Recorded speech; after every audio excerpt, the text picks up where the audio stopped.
សល់ស្រមោលអតីតគិតហើយបេងដូងឯកាស្នេហ៍បែកប្រេងឆារងសំពីកំពុងតែស្និទ្ធស្នាលបងខំចិត្តត្រូវតែឃ្លីផ្លូវដើរចុងអ៊ីគេជ្រៀតជ្រែកខ្ញុំហើយស្រឡាញ់គ្នាជាច្រើនឆ្នាំបងខំចាំឡើងខបេះដូងនេះស្គរបាត់ចុងអង្គនិស័យបន្តខំសាងល្អតែចុងក្រោយអូនចោលបងហើយឲ្យឈឺផ្សាហើយរួយស្រឡាញ់បងមិនដេចអូនទៅរៀបការនឹងក្រដឹងច្បាស់ហើយបងគ្មានអ្វីគួរចិនគ្រួសារស្រឡាញ់លះបងគ្រប់យ៉ាងមានសំណាងត្រឹមឈ្មោះសងសាអូនរៀបការខ្លាយជាប្រពន្ធគេ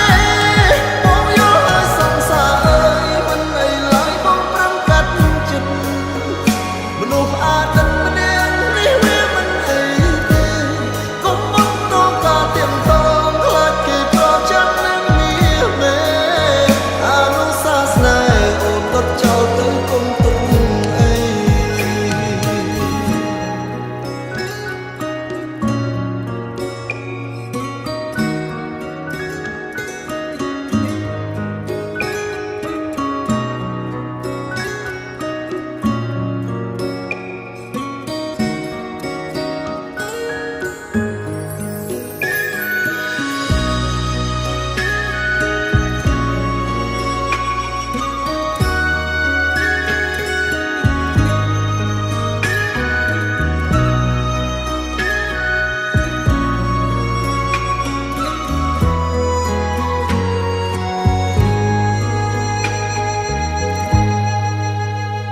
សល់ស្រមោ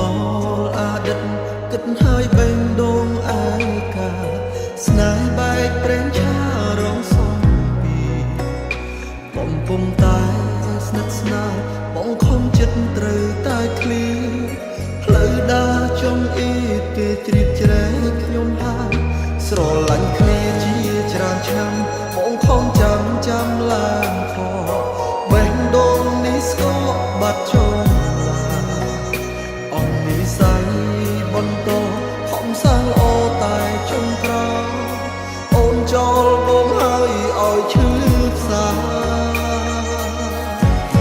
ហើយរួយស្រឡាញ់បងមិនដេចអូនទៅរៀបការនឹងក្រដឹងច្បាស់ហើយបងគ្មានអ្វីគួរចិនគ្រួសារស្រឡាញ់លះបងគ្រប់យ៉ាងមានសំណាងត្រឹមឈ្មោះសងសាអូនរៀបការខ្លាយជាប្រពន្ធគេបងយល់ហើយសងសាអើយមិនអីឡើយបងប្រឹងកាត់ចិត្តមនុស្សអាទិត្យម្នាក់នេះវាមិនអីទេកុំមកតកាទៀមតងខ្លាចគេប្រចាំនឹងមានមេអនុសាសនាអូនក៏ចោលទៅកុំទុកអីហើយរួយស្រឡាញ់បងមិនដេចអូនទៅរៀបការនឹងក្រដឹងច្បាស់ហើយបងគ្មានអ្វីគួរចិនគ្រួសារស្រឡាញ់លះបងគ្រប់យ៉ាងមានសំណាងត្រឹមឈ្មោះសងសាអូនរៀបការខ្លាយជាប្រពន្ធគេបងយល់ហើយសងសាអើយមិនអីឡើយបងប្រឹងកាត់ចិត្តមនុស្សអាទិត្យម្នាក់នេះវាមិនអីទេកុំបន្តកាទៀមតងខ្លាចគេប្រចាំនឹងមានមេអនុសាសនាអូនក៏ចោលទៅកុំទុកអីអនុសាសនាអូនដុតចោលទៅកុំទុកអី